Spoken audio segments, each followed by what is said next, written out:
Let's try to understand about the RTK pathway. Why we need to run RTK pathway? Because whenever we are getting wounds or any healing process should need to occur done in our body, either some cells are getting old and new cells should need to regenerate. So in that all condition, RTK pathway is important. In this RTK pathway, we are calling it is as a amplifying signaling, and RTK means nothing but receptor tyrosine kinase. What does mean by there is a receptor, on this receptor one tyrosine amino acid is present, on that amino acid we are doing the phosphorylation, so we are calling it as a RTK.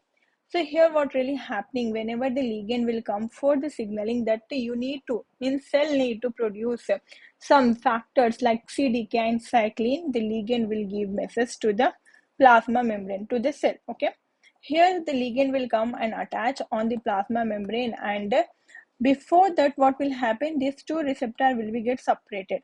After ligand will come and attach, what will happen, the receptor will come too close, so we are calling it as a dimerization condition when they are coming close. And after this what will happen, the ligand will bind, so the tyrosine amino acid get phosphorylated by itself, means this receptor is phosphorylating this tyrosine. This process called as a autophosphorylation. In the cytosol region we are having some proteins like SS2 and SS3. SS3 two subunits are attached and whole structure is known as a GRB2. This GRB2 will come towards the phosphorylated tyrosine and get activated itself. Means SH2 is getting activated because it is attaching with this tyrosine. After SH2 get activated in the cytosol, SOS is also present. The SOS protein will come and attach it to the GRB and it also get activated. After activation of SOS, what will happen? RAS, which is attached with the GTP and it is in the inactive condition, it will activate itself by attaching the GTP while coming too close to the SOS.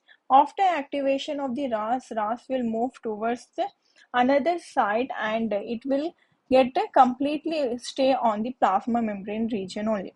So here we are having another protein like RAF. It get attached with the 1433 subunit of the another protein. So whenever they both are together, means 1433 and RAF, they are in the inactive condition. So the RAF will come towards the RAS. Here you can see RAF will come and attach with the RAS. So the 1433 subunit will remove from this RAF and RAF will get activated. After activation of the RAF, it will go towards the MYC, and MYC is also called as a MAPKK. This MAPKK means MYC get phosphorylated and it will get activated. This activated MYC will go and activate the MAPK. So this inactivated MAPK will become activated MAPK. So because of the phosphorylation, here also phosphorylation is happening. After activation of MAPK, it will go towards the nucleus and it will activate FOS, JUN, MYC. They all are transcription factor.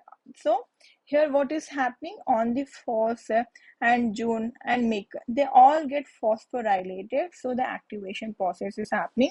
After activation of these all transcription factors, this will do the transcription of DNA. After transcription, the translation will happen and cyclin CDK will form.